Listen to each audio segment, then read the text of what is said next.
Violence and death and battle, it's everywhere. But for Nintendo's most popular console, it was great for everyone. I am the Game Collector, and this is Second Opinion Games, and today we look at war games on the Nintendo Wii.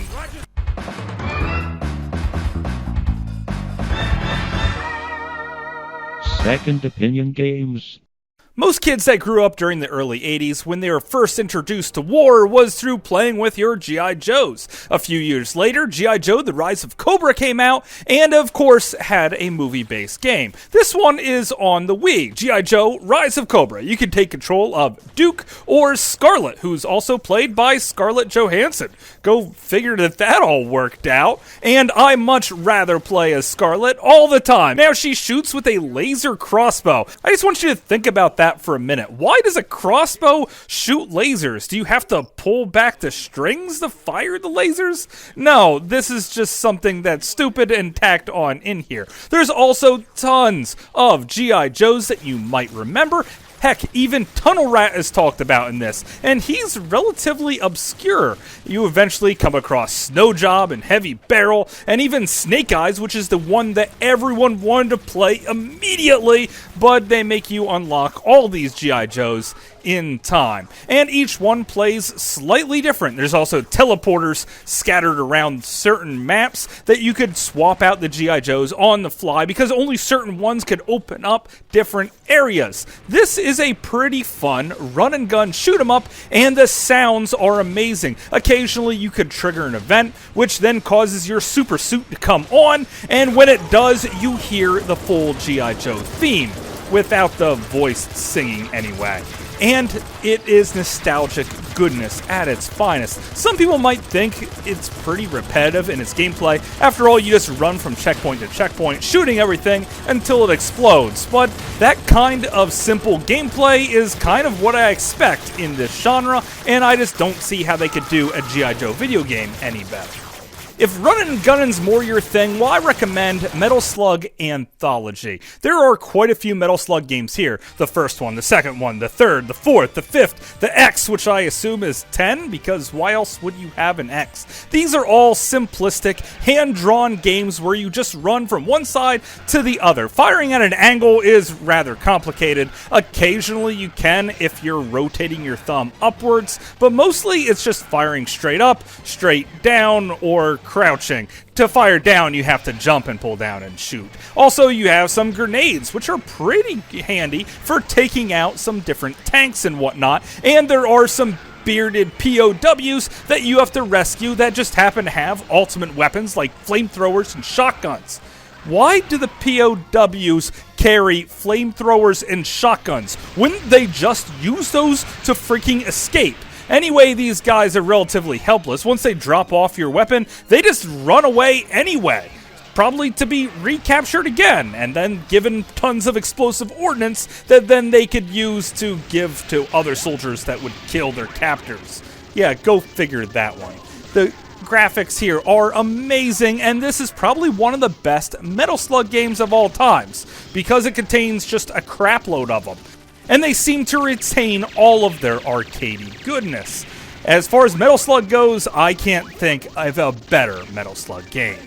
But not all war takes place here on Earth. Now we have to look to the skies to Geometry War Galaxies. Now, as you play through the game, you'll find that there are plenty of different universes and planets inside the universe to unlock. All the levels are relatively similar, and this is one of those twin-stick overhead shoot-'em-up games where you have to blow apart geometry figures with a weird grid. There's also some trippy special effects here going on, and what seems like a relatively simple game becomes an addictive, long-lasting experience. You also have some super bombs that you'll be most likely forgetting to use, and if you happen to use your super bomb, well, they don't actually add to your score at all, and they clear the whole map of your enemies, which do give you score, and this whole game is designed by points, because the more points you get, the more planets you could unlock, and the more weapons you could have at your disposal. So continuously leveling up means you have to earn the points, and if you use your super bombs, well, you'll live, but you won't earn the points needed to unlock the next stage. Basically, I'm saying that this is one of the most addictive games of all times. All the stages do look a lot alike, however, occasionally there are some bigger ones or smaller ones, and sometimes there's even stuff in the way that has to move. Occasionally you'll even open up some black holes, and then things really get tricky. And of course, you'll be hoarded with enemies at all times. This is clearly one of the best twin-stick shooters ever made, and I strongly recommend at least giving it a try. But no one seems to know war better than Tom Clancy, so let's bring things down to earth with Splinter Cell Double Agent. The storyline here is pretty epic, and your main character, Sam Fisher, is played by Michael Ironside, a guy that's known for having one of the best voices to ever live. And this game looks like a GameCube game. Basically, this was based off of the GameCube version of the same game. Now, this came out around the same time that the PS3 and Xbox were going really strong, so the fact that they even made a GameCube version just blows my mind. Basically, they just wanted to sell a few more copies, and when they ported it over to the Wii, all they did was swap out the controller for the GameCube version with the Wiimote and nunchucks. You cannot plug in a GameCube controller and play this game. For that, you would have to play the GameCube version itself, which then they also removed the ability to change the look and version of your character. So if you're used to playing inverted, well, it's going to be unplayable and you'll have to play the Wii version, but most likely you're going to want to play the Xbox 360 version. Overall, this is probably one of the weakest Tom Clancy Splinter Cell games to ever be made, including the previous ones that came out on the GameCube themselves to actually look better. I recommend staying away from this one unless you really want to know the story, or just play it on the 360. But if cover-based shooters are more your thing, I recommend checking out Tom Clancy's Ghost Recon. Now, this is a two-player game, but if you don't have a second player, the computer plays actually pretty smart. So while you're firing, they're reloading, and then while you're reloading, they're laying down some suppressive fire. And occasionally, they'll even do some headshots along the way. You could both target the same person at the same time if you really wanted to, because sometimes people with rocket launchers jump out, and they're just a little bit more powerful. If they happen to fire that rocket, well, then just jump back behind your cover again. One of the biggest, most confusing things about this game is how you heal. You actually have to target your teammate and fire on him in order to get him to use the heal on you, which is kind of weird. I've hit every single button on this controller trying to do a healing effect, and it just doesn't work, so remember that while playing. Also, there's a bit of bullet time here. Yeah, the ability to slow down everything to a crawl, while you simply pop everyone in the head with easy headshots. Occasionally, remote control cars with explosives will come after you, and you should shoot them, because then they'll blow up amongst their friends and send people flying freaking everywhere. Occasionally, there are huge boss battles, and as far as cover-based shooters go, even though you're not free to run around however you feel, this is a terrific game. But maybe this style of gameplay just makes you wish you were playing a real light gun shooter. Well, I recommend playing Ghost Squad. Now, this is so over the top and makes you want to get into the action so fast, it doesn't even have a main screen where it shows you the name of the game. And no, it throws you into the freaking action. You could pick from 1 to 3 levels and jump in. Now, each of these levels have their own different pathways through it. And after you play through and beat that level, more pathways open up to increase the replayability. Even if you fail in a different mission, well, you'll just get chewed out and continue on with the mission. So playing through multiple times is deeply encouraged, especially because sometimes you're not going to know what to do the first time you make it to one of these segments. Taking on giant helicopters with rocket launchers is interesting. Picking up a sniper rifle and sniping people, maybe just not shooting your teammates for once or the hostages, jumping into Air Force One and saving the president just feels terrific. Heck, he even gives you a high five for saving him rather than saluting you. This is a tremendously awesome game and probably one of the best light gun shooters I've ever had the privilege of playing. The action is so over the top, it's hilarious. I just love the personalities of the characters. It's like being transported back in time to the 90s arcade light gun games where the characters just say the dumbest things and always just want to shoot up everything in sight.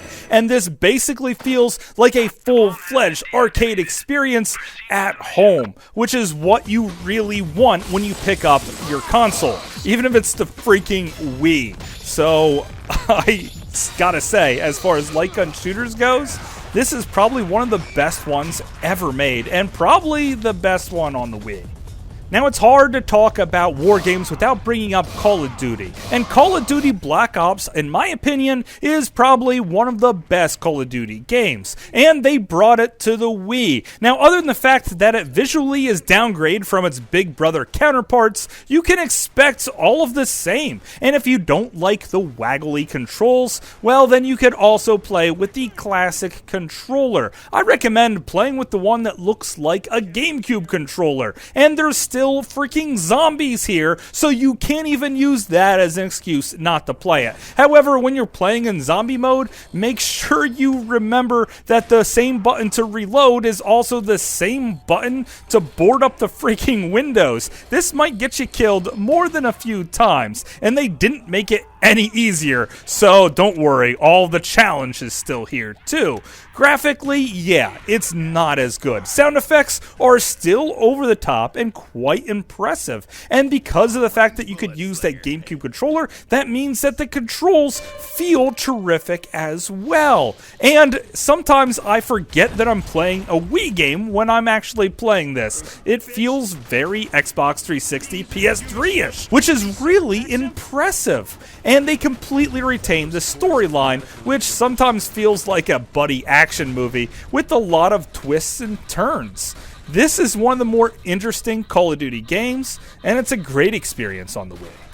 But if Call of Duty is just a little bit too realistic for you, well, I recommend checking out Battalion Wars 2. The first game was pretty good on the GameCube, however, the second one ramps things up and completely blew me away.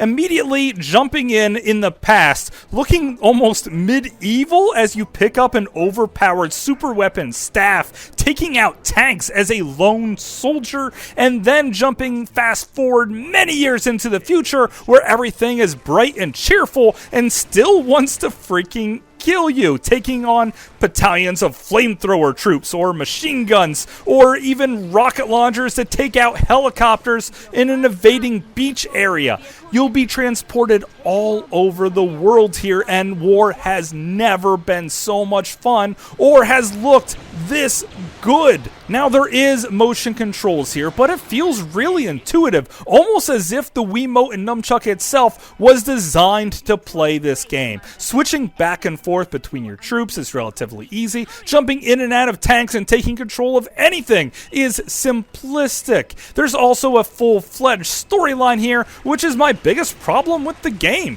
because there's so much freaking chatter at all points in time. You always know what you're going to have to do next, which in some cases is a really good thing, but I think they talk just a little bit too much. It's basically like playing Advanced Wars in a fully fleshed out 3D space, and if that sounds great to you, well, you're right. It is great. But maybe this whole experience just makes you wish you were playing Advance Wars, and that game isn't on this console whatsoever. Well, what then? Battleship for the Wii. That's right, a game based off of an average movie, based off of an average board game from 1967 that involved you putting pegs into a freaking grid and pretending like you're having a great time playing it. Now, let's talk about the bad things before we get to the good. Like the fact that it's kind of generic in its presentation. There are characterized sketches of the main actors of the game that don't quite look like the people that it's trying to represent, with absolutely no voice acting whatsoever. Also, on the back of the box, it shows that it uses the Wiimote and nunchuck, when in reality, it just uses the Wiimote by itself. They couldn't even get the back of the box right!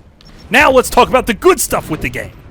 like the fact that it feels like a nautical version of Advanced Wars with a few more upgrades, most notably in the sound department. Holy crap, when you shoot stuff and blow stuff up, it sounds terrifically awesome. The music here is also top notch, ripped straight from the movie. Also, when you jump in to engage into a firefight, you are shown a cool animation, which if you've seen for 4,000 times, which if you played this game you have, you could skip really quickly. Occasionally you'll be putting your battleship up against the enemy's main battleship. That's where things get really cool, as you could go into a duel mode and completely devastate your opponent's ship. This is the easiest way to win a match, and I strongly recommend you take advantage of it, even if it doesn't really feel very strategic in this point. But it does look really cool, and when you move your character around, you can choose to attack or to guard, meaning if you're attacking one ship and then two ships are on their back, well, then you're going to leave yourself open for a more devastating attack. And each of your characters take up bigger spaces, and you have to maneuver around the spaces that you have. Now, that sounds kind of complicated, but when you start playing it, you'll actually enjoy it. Occasionally, you have to send life rafts over to take over ports, which then lets you unleash more battleships onto a stage. This is a terrific version of Advanced Wars, and most people have never played it, making it one of the best hidden gems on the Wii console, and it can only be found for about $5 or $6 complete in the bargain bin. And bargain bin shopping is smart shopping. All these war games for the Wii are terrific, and I think they at very least deserve a play. Most of them are really cheap as well, especially Battleship. And I have to say, I absolutely love going to war on the Wii. But of course, that's just my opinion. Thanks for watching.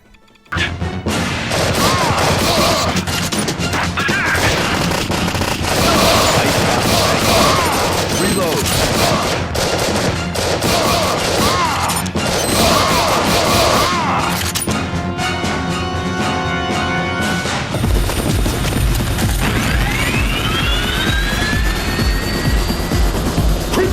Hopefully you guys enjoyed this video. I had a great time making it, and when I turned on my Wii to start filming this video, it was originally going to be something else entirely, but these games completely took me over, and I could not stop playing it. So I hope that just encourages you to play the Wii just a little bit more, and maybe show this system a little bit more attention. If you happen to like these hidden gems, well, I have tons of hidden gems on the Wii in general, and I recommend checking out those videos.